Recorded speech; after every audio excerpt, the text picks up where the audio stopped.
Hi, thanks for stopping by.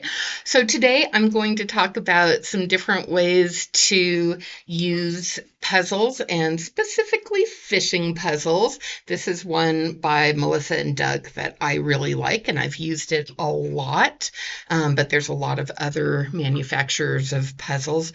This one works well for kids, I would say, who are maybe 2 to 2.5 and up because using the fishing pole takes a little bit more fine motor than um, some of the chunkier puzzles are the ones that have the knobs on them.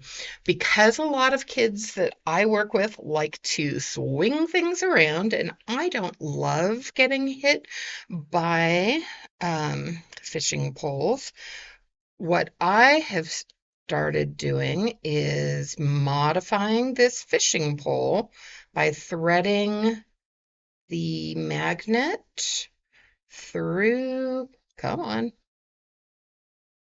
my fine motor skills, not great today, but I will kind of slip this through that line a couple of times just to make it a little less dangerous. And also, by having this shorter line, it kind of gives the child a little bit more control, and so they can feel more successful. So, one thing I love to do with puzzles is, of course, practicing turn taking, facilitating it using that language of my turn. Now it's your turn. For kids who are still really having trouble letting go of an object, to share and take turns in that way.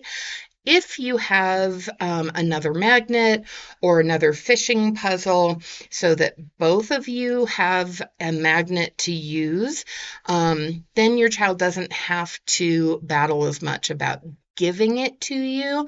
You can simply quickly take your turn while after they take theirs. So maybe they have gotten a piece out and they're taking it off, and you use your magnet really quickly and say, great, now it's my turn. Awesome.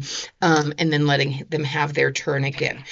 For kids who are learning to take turns, we want to take really short turns because to them it feels like an eternity, probably waiting for their turn again. Obviously, we can use puzzles to talk about the different animals. There's a crab. Crabs go chop, chop, chop, chop, chop. So we can use lots of silly sounds and actions. There's a jellyfish. Wiggle, wiggle, wiggle, wiggle. So you can do some of those different actions. See if you can't encourage your child to imitate some of the actions. There's a whale. Wow, it's a big blue whale. So we can talk about colors. A lot of families that I work with are really excited that their children can name different colors, and they'll spend a lot of time asking, what color is this one? Um, as far as learning colors, generally we would expect kids to know them receptively first. So first it might be find, find the purple one, and the child might point to it or get the purple one or use the fishing pole to get the purple one. And only after they're kind of doing that and showing they understand what you're asking when you label that color, after that, then we might expect them to respond if you say, what color is it? And then they might say purple, or try to say purple. They might say it's green. Maybe this week green is their favorite color, so they may say everything's green. Green is still a color word, so they're kind of getting that concept of I'm naming a color. It may not be the correct one, but they're starting to get that concept. I don't worry that much about kids labeling or receptively understanding those different colors until at least 2.5. That's something they're going to work on in preschool. If your child is fascinated by colors and likes to label colors, great. That's a great way that we can engage them in a lot of things. But as a parent, I wouldn't worry so much about trying to teach them those colors, especially when you've got toddlers who are 1 and young 2s. Okay, so here we've got our puzzle. Um, One way that I have modified my puzzle is to, oh, my turn, a seahorse. Oh, look at that. So one thing I will do with some of my puzzles, I know as a parent, they're like, I don't want to mess with my child's puzzles and their toys.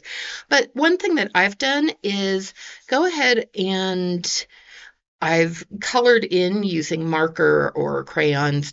I've colored in the color that matches, and especially on a puzzle like this, where there are really kind of some complex shapes, it can be easier for a child who's trying to put them in to kind of look and go, oh, wait, it matches there. So that way they're actually working also on color matching. Oh, I need to work on, oh, yep, that's right. We can turn, turn, turn, turn, turn. Yes. Oh, we got it in. Great. So helping them by color matching is another way to help them feel successful with puzzles that have a lot of kind of different shapes. Um, when we have a child who's just learning to do this, oh, okay, notice I'm putting my fingers here. So maybe they're doing this, and you're, as parents, a lot of times we're like, oh, here, I can help. No, no, no, I want to do it myself. I am a big kid. So, what you can do if a child's having difficulty and is maybe getting frustrated to the point where they might start throwing it, they might just give up on it, is we can provide some assistance by using our fingers kind of as guides, right? So they're trying, and then because my fingers are here, that's going to help guide it so that the child's able to put it in place. I'm not doing any of the work there. I'm just simply putting my fingers around to make it easier for that to go in, and maybe I can kind of scooch it with my finger a little bit there. So that's a really nice way to offer a little bit of assistance without the child feeling like, oh my gosh, I want to do it. You're doing it now. So those are, oh, and there's my shark. Again, we can talk about different noises. If we've got some other little animals, oh, look at my other little green turtle. Oh, wait. There's his friend. Hi, friend. My turtles go together. That's a great way to kind of also help your children realize that this little toy or object is the same concept. It's the same thing as this picture is. Oh, there they are. They're buddies. They're friends. They're going to sit together. This one actually, I believe, is a whale. So, where it's not quite the same color. Oh, but look, they're both whales. Oh, they're friends. Hi, friend. So by using some real objects too, while you're playing with puzzles, or even while you're reading books and doing other things, if you have some of those same animals, some of the same vehicles, cars, same maybe real food or pretend food, when you're looking at things that have pictures of food, you can also have the friends sitting together or matching some of those pictures to the objects or vice versa. So anyway, just a few ideas on using puzzles to promote fine motor, right? Really have to drop this in the right spot to get that to work.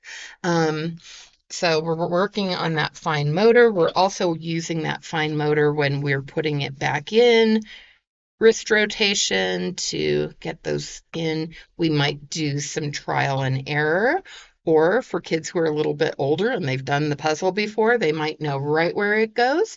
We can also use some of those colors so it's a little easier for them to find the right shape and do some color matching. We can work on connecting the dots with real things and pictures of things. We can work on that social aspect of turn taking, whether that is everybody's taking a turn and giving the fishing pole back and forth, or for kids who are having trouble doing that, just if you have another magnet, then after they take their turn, you would quickly take your turn and then say, "Oh, thanks, that was my turn. Now it's your turn again." Really building that confidence that when we take turns, they do get another turn. That is a ton of strategies on using some fishing puzzles. So please, in the comments, please let me know what you thought. If there are some of these ways that you like using puzzles, if there's other ways that I haven't addressed here. And if you have any questions about other ways that we can use puzzles when we're playing with and engaging with our children. All right, as usual, I will just ask you to please subscribe, share, comment, and thank you again for stopping by. I appreciate it. Have a fantastic day. Bye-bye.